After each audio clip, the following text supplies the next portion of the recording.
Hello friends, welcome back. इस video में हम VXLAN BGP EVPN में मल्टी होमिंग के कॉन्सेप्ट को डिस्कस करेंगे। तो फ्रेंड्स, मल्टी होमिंग चाहे कोई भी नेटवर्क हो, अगर आप सर्विस प्रोवाइडर की बात कर लो या किसी एंटरप्राइज नेटवर्क की बात कर लो या डेटा सेंटर एनवायरनमेंट की बात कर लो, मल्टी होमिंग एक बहुत ही कॉमन और एक बहुत ही इम्पॉर्टेंट डिप्लॉयमेंट होती है। और अगर हम यूजुअल नेटवर्क में मल्टी होमिंग के इम्प्लीमेंटेशन की बात करें तो ये काफ़ी वेंडर स्पेसिफिक स्पेस होता है। तो अगर इसको नेक्सस के पोर्टफोलियो की बात करें तो वहाँ हम VPC चलाते हैं, जिसे वर्चुअल पोर्ट चैनल भी कहते हैं। और अरिस्टा के केस में इस टेक्नोलॉजी को MLAG या MC-LAG के नाम से भी जाना जाता है। And MLAG stands for multi chassis link aggregation. और अगर आप MLAG की बात करो या MC-LAG की बात करो या VPC की बात करो तो उसमें लिमिटेशन ये है कि वहाँ पे जो अपस्ट्रीम डिवाइसेस होते हैं वो सिर्फ 2 डिवाइस हो सकते हैं। तो अगर हम अपनी टोपोलॉजी के थ्रू समझना चाहें तो जैसा कि हम देख सकते हैं कि जो सर्वर 1 VLAN 10 है वो 2 स्विचेस के साथ कनेक्टेड है, लीफ 1 एंड लीफ 2। तो अगर हम VPC या MLAG की बात करें तो यहाँ पे जो अपस्ट्रीम डिवाइसेस हैं they have to be in a pair. और VPC के केस में हम नेक्सस के साथ लॉग्ड इन रहेंगे और MLAG के केस में अरिस्टा के साथ लॉग्ड इन रहेंगे। तो वहाँ पे हार्डवेयर वेंडर लॉक इन होता है। पर अगर हम EVPN मल्टी होमिंग की बात करें तो ये एक ओपन स्टैंडर्ड इम्प्लीमेंटेशन है मल्टी चैसी लिंक एग्रीगेशन का। और यहाँ पे बेनिफिट ये है कि हम किसी वेंडर के साथ लॉग्ड इन नहीं रहेंगे और इंस्टेड ऑफ 2 डिवाइसेस अगर हम चाहें तो सर्वर 1 VLAN 10 को एक थर्ड डिवाइस के साथ भी कनेक्ट कर सकते हैं। सो लेट्स से लीव 3 या जो अपस्ट्रीम डिवाइस होंगे वो 2 या 2 से ज़्यादा भी हो सकते हैं। और EVPN मल्टी होमिंग के केस में हमें डिवाइसेस को आपस में कनेक्ट करने की ज़रूरत भी नहीं होती। तो अगर आपने VPC या MLAG में देखा होगा कि जो डिवाइसेस होते हैं उनमें आपस में एक पोर्ट चैनल कनेक्टेड होता है जिसे PL लिंक भी कहते हैं, to exchange the control pin information like op table, IGMP cache, etc. But EVPN multi homing के केस में हमें ये पेयरलिंक की ज़रूरत नहीं होती, क्योंकि जो कंट्रोल प्लेन एक्सचेंज होता है वो BGP के थ्रू होता है वाया द स्पाइन रूटर्स, जिसके बारे में हम इस वीडियो में डिस्कस करेंगे। और मल्टी होमिंग के कॉन्सेप्ट की इम्पोर्टेंस को हम इस बात से समझ सकते हैं कि VXLAN BGP EVPN में मल्टी होमिंग को एक्सप्लेन करने के लिए 2 रूट टाइप्स डिफाइन किए गए हैं, route type 1 and route type 4। Route type 1 को हम ईथरनेट ऑटो डिस्कवरी रूट भी कहते हैं, EAD इन शॉर्ट। और रूट टाइप 4 को हम ईथरनेट सेगमेंट रूट भी कहते हैं, जिसके बारे में हम इस वीडियो में डिटेल में डिस्कस करेंगे। तो अगर हम इस टोपोलॉजी को ध्यान से देखें तो जो सबसे पहला पॉइंट हमारे दिमाग में आएगा वो ये है कि how does a provider edge device या leaf device know that the endpoint is also connected to another leaf या provider edge device? And secondly, how is bum traffic, bum से मेरा मतलब है broadcast, unknown unicast and multicast. So in this implementation, how is bum traffic forwarded between endpoints? So friends, let's discuss Ethernet segment route या route type 4. तो Ethernet segment route के primarily 2 functions होते हैं. The first function is to discover other ESI members, और जो दूसरा function है इसका वो है to perform a designated forwarder election, और इस process को हम आने वाले sections में detail में समझेंगे. So friends, let's understand what is an Ethernet segment first of all. So the set of links connected from a CE to the set of multi-homed PE devices या leaf switches is called an Ethernet segment. तो अगर हम इसे अपने topology के through समझने की कोशिश करें, so the set of links from a CE या customer edge device या endpoint, it could be a server, a switch, firewall, any device at the service layer that is connected to 2 or more provider edge device या leaf switches, तो हमारे case में links from server 1, i.e. ETH1/1 and ETH1/2 connected towards provider edge devices, yeah, leaf 1 and leaf 2. This set of links would constitute an Ethernet segment. और endpoint के perspective से ये links एक port channel का part होते हैं. So we will configure a normal port channel at the customer edge device, or at the provider edge device या leaf device, we will configure the physical interface as part of a port channel, और उस port channel के अंदर हम एक Ethernet segment identifier assign करते हैं जो कि एक shared value होती है on both leaf devices, leaf 1 and leaf 2 in our case. और under the Ethernet segment हम एक 10 byte identifier assign करते हैं जिसे हम Ethernet segment identifier भी कहते हैं. So friends, ये दोनों terms समझना बहुत important है before we understand multi-homing in VXLAN. So the set of links from a CE device connected to multi-homed PE devices is called an Ethernet segment, और उस Ethernet segment को हम एक identifier assign करते हैं which is called an Ethernet segment identifier. ये एक 10 byte non-zero value होती है जो कि हम configure करते हैं at the leaf switches or provider edge switches on the port channel which is connected towards the endpoint. उसका benefit ये है कि जो endpoint है उसको जो अब lag या LSCP ID मिलेगी from both the leaf switches वो same होगा, जिससे कि उस end device को ऐसा लगेगा कि वो same physical device के साथ connected है. और जैसे कि हमने डिस्कस किया कि जो Ethernet segment identifier होती है उसे हम manually assign कर सकते हैं या system MAC के थ्रू भी derive कर सकते हैं. और जैसे ही हम leaf switches के port channel पे Ethernet segment identifier assign करते हैं, leaf switches will generate an import route target using the Ethernet segment identifier, or they will generate and they will forward route type 4 या Ethernet segment route towards its uplink switches. तो अगर हम इसे अपने topology के through समझने की कोशिश करें, हमारे टोपोलॉजी में leaf 1 and leaf 2 का इंटरफेस Ethernet 1/3 कनेक्टेड है towards server 1 VLAN 10, और ये दोनों पोर्ट्स दोनों लीफ स्विचेस पे एक पोर्ट चैनल में कॉन्फ़िगर होंगे, और उस पोर्ट चैनल पे हम एक ESI वैल्यू असाइन करेंगे, for example this value here.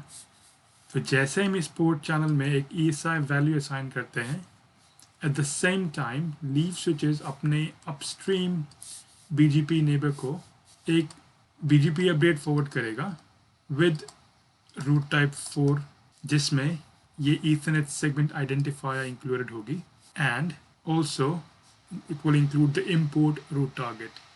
और as हमारे spine switches as route reflector configured है, वो इस अपडेट को बाकी के leaf switches को भी forward कर देंगे. So in our case, spine 1 and spine 2 will forward that update to leaf 2 and leaf 3.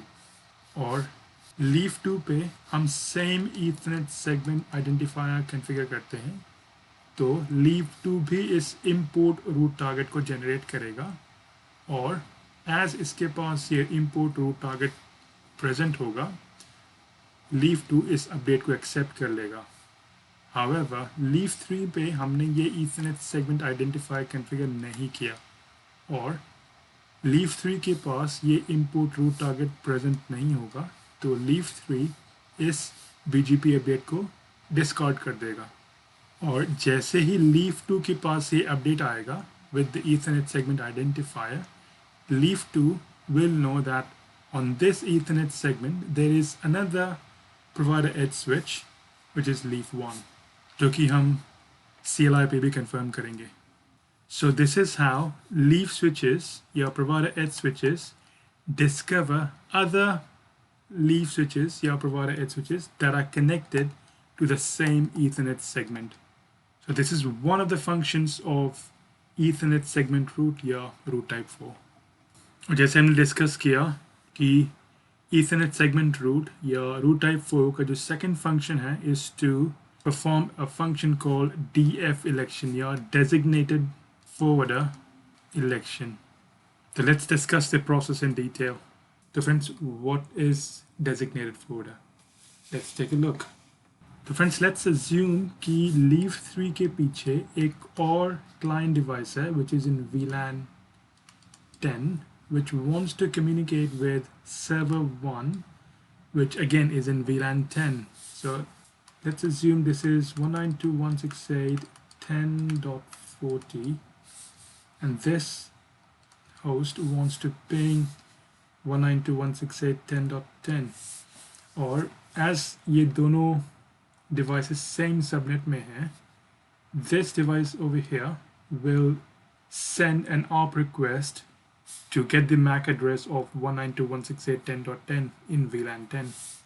Or as leaf 3 इस broadcast request को as a multicast forward करेगा towards the spines और spines इस multicast को forward कर देंगे towards all the other leaf switches जिन पे same VLAN to VNI mapping present हो. तो इस केस में ये मल्टीकास्ट पैकेट लीफ 1 और लीफ 2 दोनों के पास आएगा और leaf 1 and leaf 2 will send this ARP request towards server 1 VLAN 10. तो इससे प्रॉब्लम ये होगी कि server 1 VLAN 10 को same ARP request अपने दोनों अपलिंक्स पे रिसीव होगी which is traffic duplication.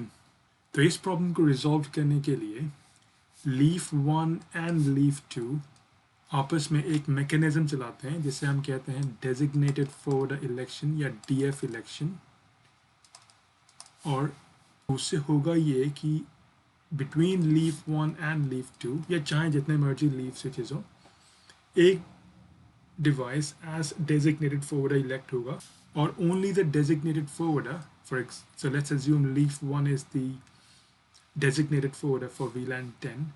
Only the designated forwarder will forward the bum request towards the server. Bum से मेरा मतलब है broadcast, unknown unicast, and multicast. So let's quickly understand the process of DF election या designated forwarder election. Friends, जो designated forwarder का election है ये RFC 7432 section 8.5 में एक्सप्लेन किया गया है और इस वीडियो में हम designated forwarder election in a VLAN based service को डिस्कस करेंगे. तो जैसा कि हमने पहले डिस्कस किया कि जैसे ही हम अपने ईथरनेट सेगमेंट पे एक ईथरनेट सेगमेंट आइडेंटिफायर असाइन करते हैं जो प्रोवाइडर एज डिवाइस है it will advertise an Ethernet segment route with the associated ES import extended community attribute. ES import extended community attribute is the import route target. तो provider edge device Ethernet segment route को advertise करेगा with the import route target.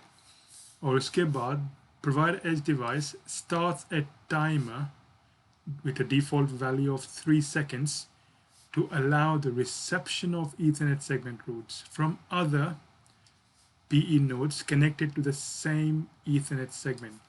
तो इसको अगर हम अपने topology के through understand करें तो जैसे ही हम फॉर एग्जांपल लीफ 1 पे ESI वैल्यू असाइन करते हैं लीफ 1 अपने PGP peer को दिस केस स्पाइन 1 को Ethernet segment route एडवर्टाइज करेगा with the import route target और उस पर एक टाइमर शुरू कर देगा which is 3 seconds by default and it will wait to listen for other provider edge devices connected to the same Ethernet segment जैसा कि RFC पे डिफाइन किया गया है और इस टाइमर के एक्सपायर होने के बाद the PE devices will build an ordered list of the IP addresses of all the PE nodes connected to the Ethernet segment, including itself, in increasing numeric value.